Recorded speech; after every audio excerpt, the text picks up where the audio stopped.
Happy draft day, everyone. It is NBA draft day.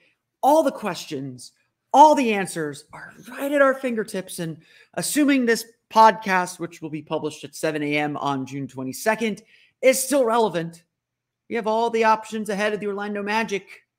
It's time to review everything before the big day. It's time for Locked On Magic. You are Locked On Magic, your daily Orlando Magic podcast. Part of the Locked On Podcast Network, your team every day.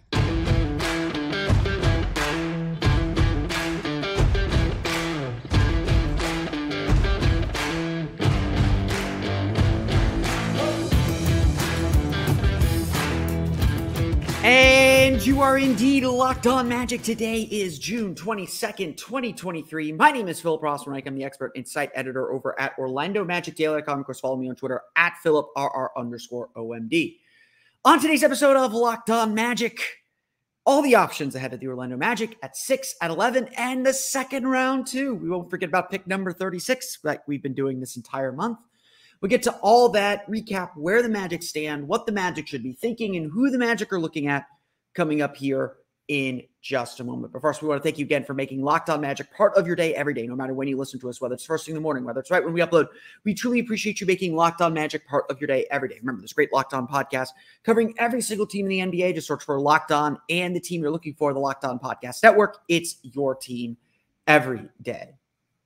Today's episode is brought to you by Birddogs. Go to birddogs.com/LockedOnNBA, and they'll throw in a free custom Birddogs Yeti-style tumbler with every order. Well, we have finally made it. All the talk, all the wondering, all the pondering, all the bad trades, all the bad picks, all of it leads up to this day. As Jeff Weltman said on Monday when he spoke to the Orlando media, if you do a mock draft on one day, it will be completely different the next day. Unfortunately, only one day counts when it comes to the mock draft, when it comes to the draft game, and that is this day. Teams will be making critical decisions, important decisions about their futures, adding players that can grow and develop their talent, and a whole lot more. And honestly, the fun part of it all is we don't know what's going to happen. The fun part of it all is so much can happen. Stuff that we don't expect, stuff that we do expect, stuff that we kind of suspect but aren't 100% sure. At the end of the day, it is down to the decisions that are made. And I say this all the time, at a certain point, these picks, all these picks are shots in the dark. Let's be real. Nobody really knows which one of these guys are going to hit. Yeah, sure. Victor Wembanyama looks really, really good. But for every Victor Wembanyama, there's a Kwame Brown, who's also a really can't-miss prospect. Or, sometimes the draft gives you an Anthony Bennett or Michael Olowokandi. The fact of the matter is, you just don't know. And at the end of the day, what the draft is, at least on draft night, whether you win or lose a draft, is really a statement about how much you trust the executive running your team. How much do you trust Jeff Weltman to make this decision right? His draft history's been okay. The Paolo Banchero decision obviously was the 100% correct decision, at least as of now, but there have been a lot of iffy picks as well. Jonathan Isaac hasn't quite lived up to his potential. Injuries playing a big role in that. Mo Bamba certainly did not live up to his potential, even within the context of the team that he was drafted for, especially the team that he eventually became part of. Chuma Okeke has largely been a miss. Cole Anthony's been solid. Franz Wagner's been solid. Jalen Suggs, the jury, still very much out. The bottom line is, this stuff is not easy. Predicting it is not easy. And what you hope as an organization is that you've built a culture where players can succeed, where players can grow, where players can develop and become the best versions of themselves. That part is not easy. Not easy by a long shot. And it's not certain, not written in the stars, and not guaranteed. Even at a spot like the Magic are at with number 6. we've talked about this draft and about how so many of these players do have significant flaws. There is no perfect fit for what the Magic are trying to do and what the Magic are trying to accomplish. And on the same token, the Magic are also perhaps trying to get one more bite at this apple, one more high-level, high-talent prospect before they start making a string of playoff games and playoff runs. Trying to figure out who that player is and how they fit into who the Magic are now has been the debate of this draft process. Do you draft a player that fits what you already have and the group you're already building with, because the Magic are not starting from scratch here? Or do you draft a player purely on need? Or do you draft a player that's purely based on talent, the best player available? I would always argue when it comes to the draft, take the best player available. Take the best guy on your board. The draft is not a time to play that game. Talent always wins. And in this league, you can trade. Trading is not hard. Look at what happened overnight with the Boston Celtics and the Washington Wizards, and eventually the Memphis Grizzlies. The Magic do have a lot of options in front of them. And while I don't think they are likely to trade up to get a Scoot Henderson or an Amen Thompson, players that they've been connected to, they probably do have an interest in, I don't think they're willing to give up the draft capital it would take to get them. I don't think they have the veterans to trade to Portland that they would want. And I don't think they're quite ready to part with Jalen Suggs unless they really do believe Scoot Henderson is their point guard of the future. In which case, then that throws a lot of things into chaos and throws a lot of things into trouble. That right there, though, has quietly been the storyline of this draft process, at least the way we're talking about things. Because yes, the trade-up options are Scoot Henderson and Amen Thompson. But at 6, I'm increasingly believing that Anthony Black is going to be the pick. On my Orlando Magic Daily Mock Draft, I believed some of the rumors about Cam Whitmore. And if Whitmore slides past Detroit or Detroit takes Ausar Thompson, then I think Anthony Black is the pick. A big guard who can handle it, who can pass really well, who's got a great mid-range game, but a really poor outside shooting game. A great finisher, a great athlete. Checks a lot of the boxes the Magic like. He is a dynamic player that I think can continue to grow and continue to get better, even though the Magic desperately need shooting, which he does not provide. Again, there's no clean fit here. Ausar Thompson is the same way. A great athlete, a great slasher, a great cutter, a great finisher, a solid finisher. I don't want to call him great, but an improving shooter. Not quite there yet. These are all guys who are going to need time and likely to come off the bench to really begin to figure themselves out. And certainly they'll have to earn their keep. To me, if Ausar Thompson is on the board and the draft goes through the top 4 like we expected to, if Detroit passes on Ausar Thompson, I think Ausar Thompson will be the pick for the Orlando Magic. I think he is the guy that the Magic would like. I think he fits a lot of the boxes, and I think he fits the best. But if he's off the board, I think they're going to take Anthony Black over Cam Whitmore.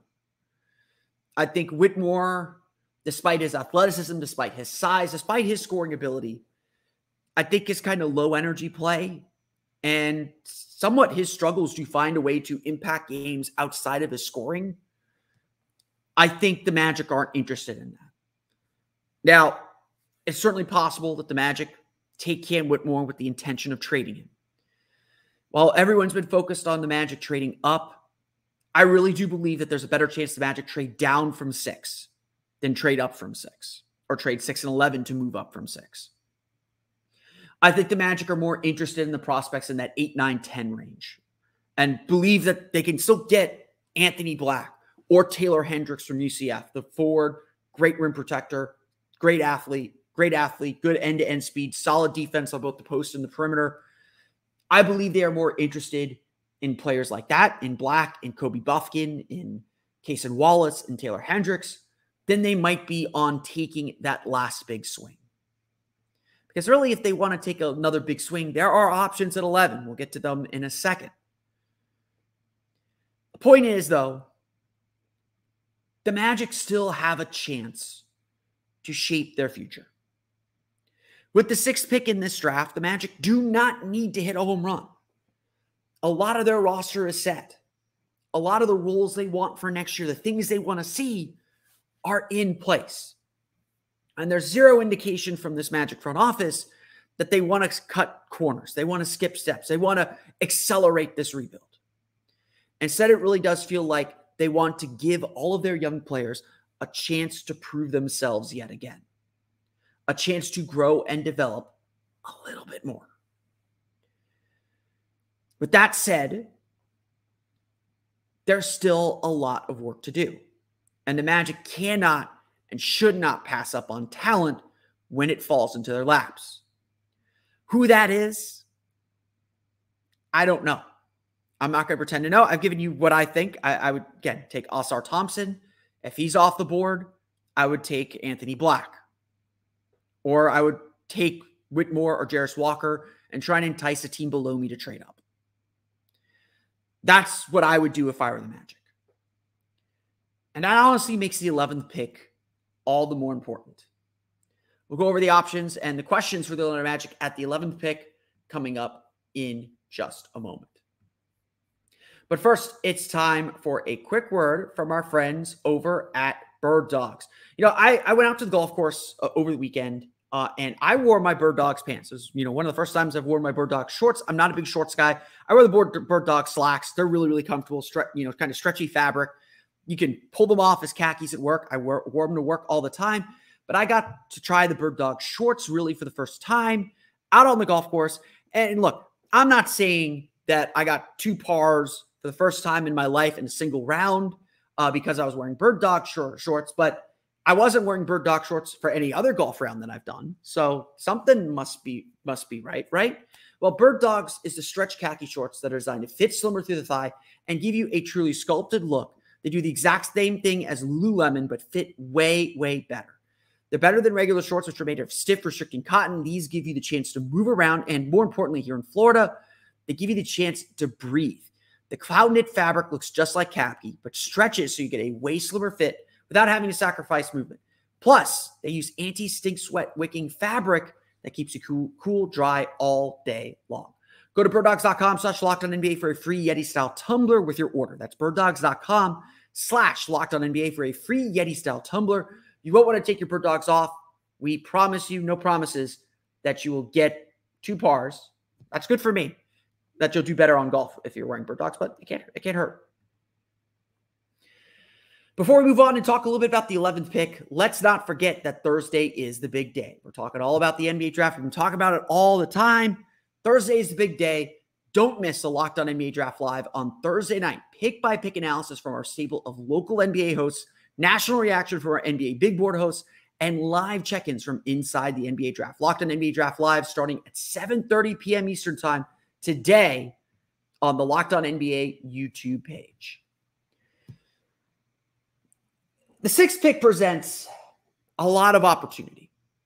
No doubt about it. There are some really interesting and really good players available in this draft. And look, I'm not going to sit here that every single one of them is a guaranteed hit.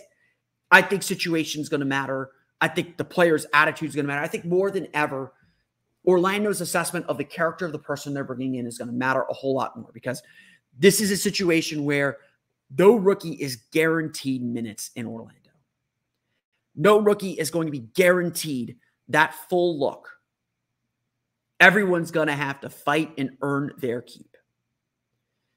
So the 11th pick then feels like the place where the Magic do need to play it a little bit safer. If they're going to go for the big reach on 6, 11 is where they need to make sure that they get someone that can contribute and add something to the roster. That's not to say that all the options are like that. Maybe 6 is the safe pick. A Taylor Hendricks certainly feels very, very safe as a high floor, maybe a lower ceiling, but a high floor guy. But 11 feels like it's a place to really begin addressing some needs. And we'll talk about some needs as well in our second round options as well. To me, this is where you get your shooter. I've been saying this throughout our pre-draft process. What I want to happen tomorrow night, and I will address this, what I want to happen tonight, it's tomorrow night when I'm recording this, it's tonight when you're listening to this. What needs to happen tonight is the Magic need to get a shooter. Whether that is in a trade, whether that is with this draft pick, They need a knockdown shooter. And it's why we've been so intently focused. It's why every single mock draft has the Magic taking Grady Dick at 11. Why we talked about Jordan Hawkins from UConn. Shooting is a premium skill in this NBA, and the Magic desperately need better shooters. They need it for floor spacing. They need it for defensive respect. They need it for so many things, just to keep up sometimes. Last year's Magic team made a lot of threes. Their percentage was still bottom 10 in the league. They took really few attempts, but they had some big three-point shooting games. When they got hot, they got hot. Everyone's going to get hot in the NBA at some point. But the Magic need better three-point shooters, plain and simple. And so if Grady Dick is the best three-point shooter in this draft, to me, taking him is a no-brainer. Taking him is the obvious choice, is the obvious thing to do. But somehow, that may not be enough. Because Grady Dick is somewhat limited player. And there are several other options to look at 11 as well. I mentioned Jordan Hawkins. That might be a little high for him as things have shaken out in this draft process. But the other two options are bigger swings. You're looking at Bilal Coulibaly, played for Mets 92 alongside Victor Wembanyama. Very, very raw athlete. Got the length the Magic love. He's got like 6'7" with a 7'2" wingspan. Got the length they love. Plays really hard. Plays energetic defense. This is a guy that checks a lot of boxes for the Magic. And while he is very raw and may not be able to contribute immediately, he's not the playmaker that Ausar Thompson is, but kind of the similar deal. What's different about Bilal Coulibaly is he was essential to Mets making the finals in the French league. And that is a high league. The progress that he made throughout the course of the season is really, really impressive. Is a really big deal. The other option, of course, is to fill that backup center need that I've obsessed about so much and drafting Derek Lively. Derek Lively is going to enter this league and be a rim protector. He'll probably foul a lot, but he will be a solid rim protector almost immediately. He's got great instincts for blocking shots and contesting shots at the rim, a fantastic second jump. If the Magic are looking for an above-the-rim center, which maybe they need, Derek Lively fits that bill, and I don't think he would be a bad pick at all for the Magic at 12. Or at 11, excuse me. It's just about which need the Magic feel like they need to fill. It might depend on what they do with that first pick. If they draft an Ausar Thompson and a guard, maybe they don't feel like they need a guard there.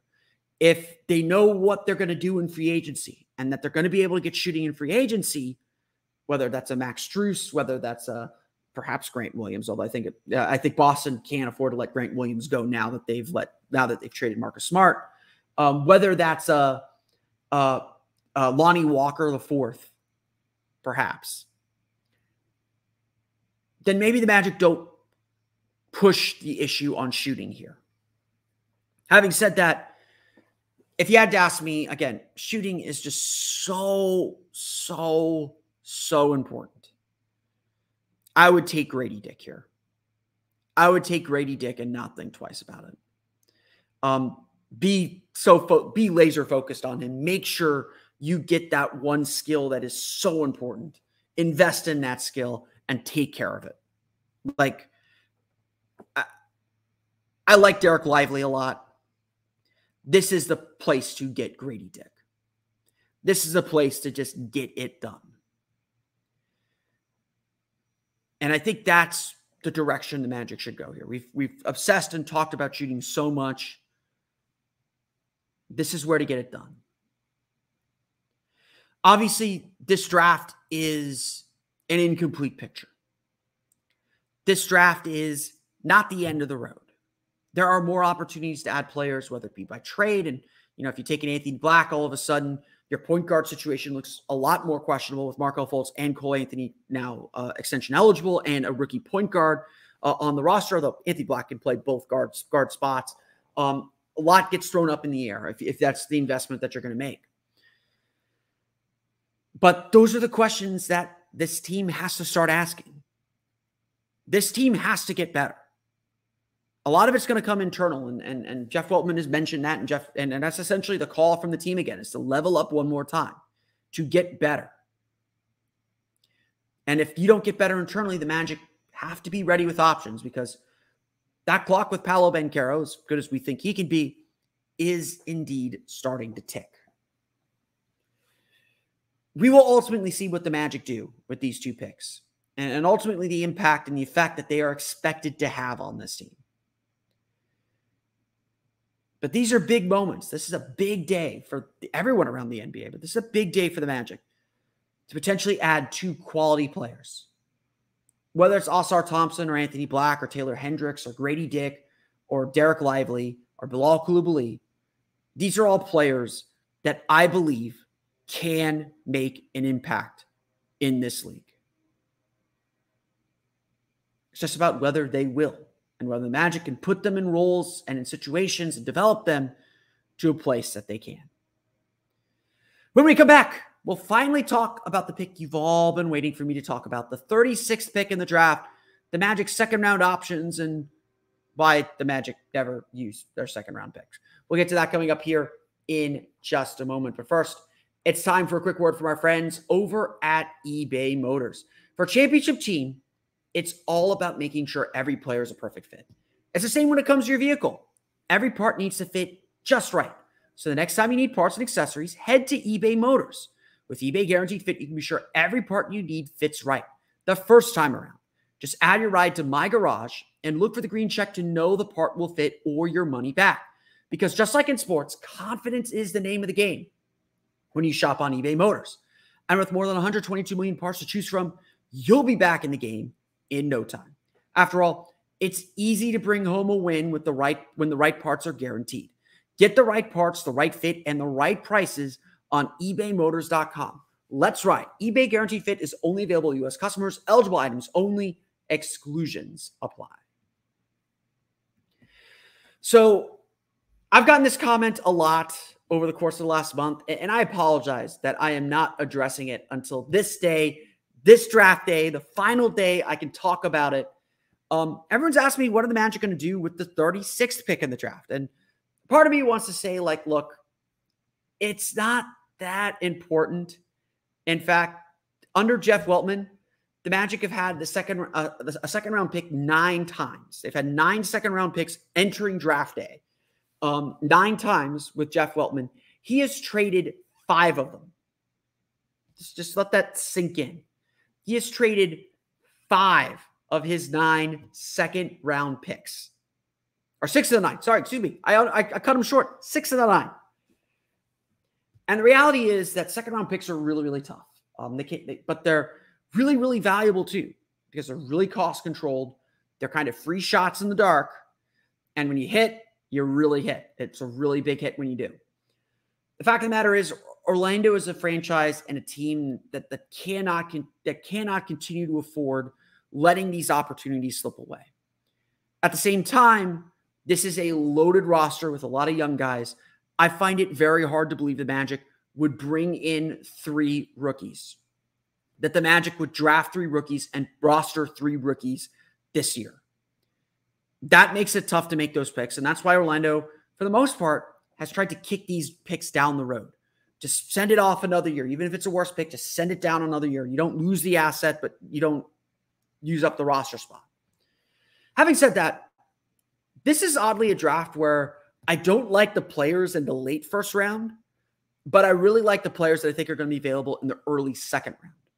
Typically, when you look at the second round, and I think this is really the best way to approach the second round, either you're taking a little bit of a swing on maybe a talent that you could stash overseas and let someone else develop and figure out if you want to bring over, or you could figure out a way to stash them so you're not rostering them and having to spend development time, or you draft a player with a specific skill that's usually an upperclassman, so they don't have the upside that teams like to have, and you're grabbing someone that can kind of just fit in and be who he is.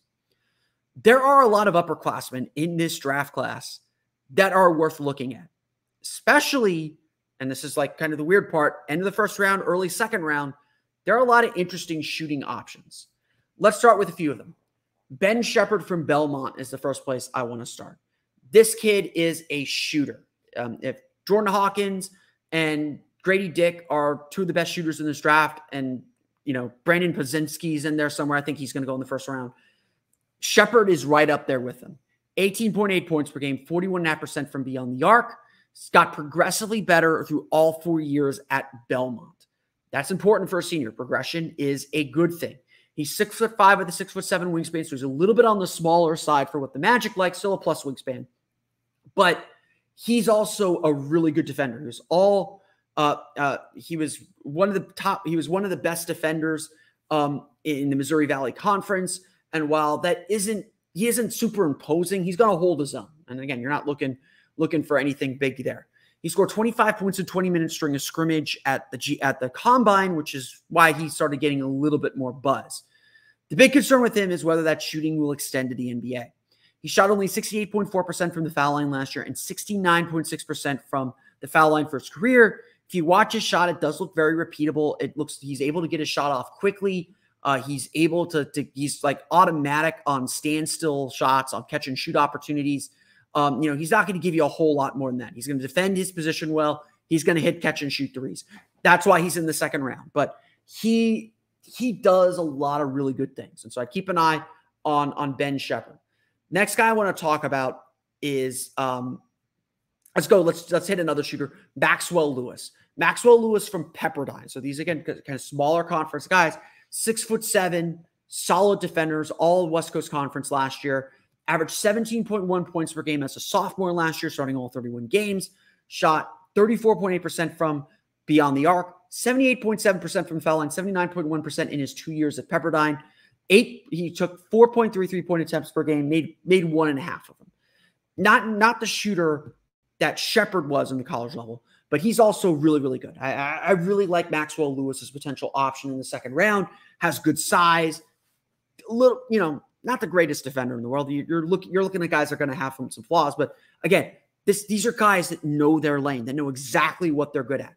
If I had a guy though that I would pick in the second round, and I'm honestly just shocked that this guy isn't a unanimous first round pick, it's Houston guard Marcus Sasser. I like looking at teams that win.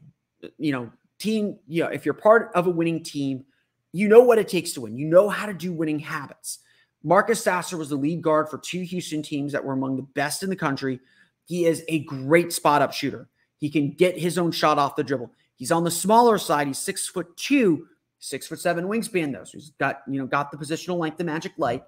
Defends really well. Understands the value of defense. Kelvin Sampson, make sure you understand that. That Houston team was really good because of their defense. Sasser does struggle finishing at the basket, and I think his size plays a role in that. He does struggle a little bit shooting on the move in the mid-range, but if you're the Magic, if you're any team really, taking him in the second round, you're kind of taking him to be your third point guard, to be that emergency point guard.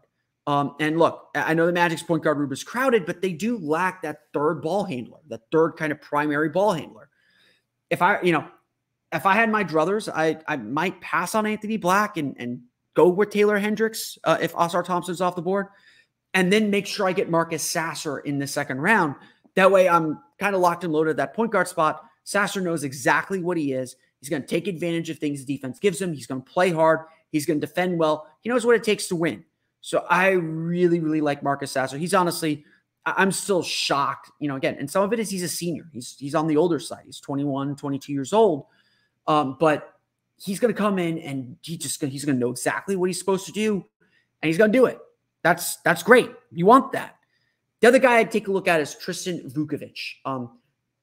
European player, 6'10", great shooter. Again, just kind of in the mold of a lot of the skilled European players that we're seeing. He's big. He can shoot from the outside. Very skilled offensively.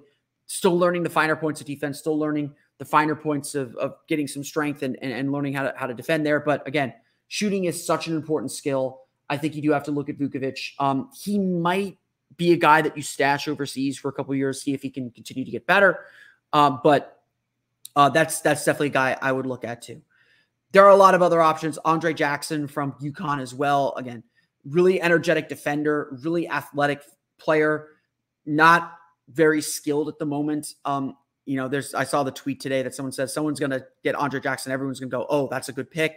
I don't know if I'm quite there with him yet, but The energy is there. You know he's going to play hard. You know he's going to defend. You know he's going to be an athlete.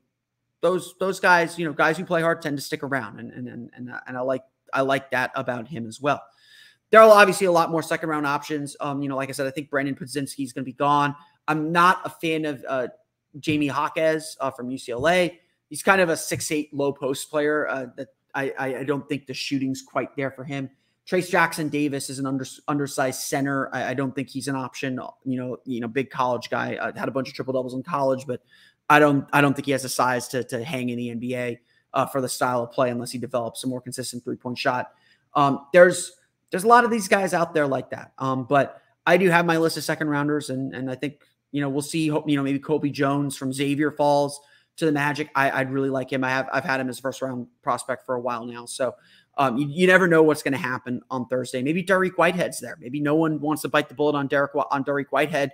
Maybe the Magic do park him in Osceola and Kissimmee for a little bit, let him get healthy, and then see if the talent shines through when they bring him back up to the main roster. We would see about that. But there are a lot of opportunities, obviously a lot of trades, but those are kind of the cards on the table right now. Those are kind of the things that I'm looking for. Those are the players that I'm looking for. Those are the players I'm watching as we get set for this NBA draft. And obviously, all of it's probably wrong, to be perfectly honest. There's a lot of groupthink in draft prep. There's a lot of confirmation bias. There's a lot of smoke screens, and teams don't let us know what they're really thinking and benefit from kind of the draft machine slotting guys where they get slotted instead of where the NBA actually has them slotted. So as always, there will be surprises. There will be trades. There will be so much going down Thursday, and we'll be here to recap it all on tomorrow's episode of Locked On Magic. But that's going to do it for me today. I want to thank you all again for listening to today's episode of Locked On Magic. Of course, find me on Twitter at @PhilipR_OMD. Subscribe to the podcast at Apple Podcasts, Stitcher, TuneIn, Himalaya, Google, Spotify, Odyssey, and all the places on the podcast to your podcast-enabled listening device. For the latest on the Orlando Magic, be sure to check out OrlandoMagicDaily.com. We'll have a bunch of really good goodies throughout the day, heading into the draft, and of course, complete recap, complete analysis of the Magic's draft pick as it happens. I'll be at the Advent Health Training Center for the Magic's media availabilities with the draft. We will zoom in with the draft pick, so we're all very, very excited to meet the newest member of the Orlando Magic. We'll recap all that on tomorrow's episode of Locked On Magic, so make sure you stay tuned. Head to OrlandoMagicDaily.com as well right now. I have my list of second-round prospects that should be up in the morning, as well as, of course, Mock Draft 3.0. Finally got it done yesterday. You can check out my picks for the Orlando Magic and for the entire first round up on OrlandoMagicDaily.com. But that's going to do it for me today. I want to thank you all again for listening to today's episode of Locked On Magic. For Orlando Magic Daily and Locked On Magic, this has been Philip Rossman-Wright. We'll see you all again next time for another episode of Locked On Magic. Have a very, very happy draft night.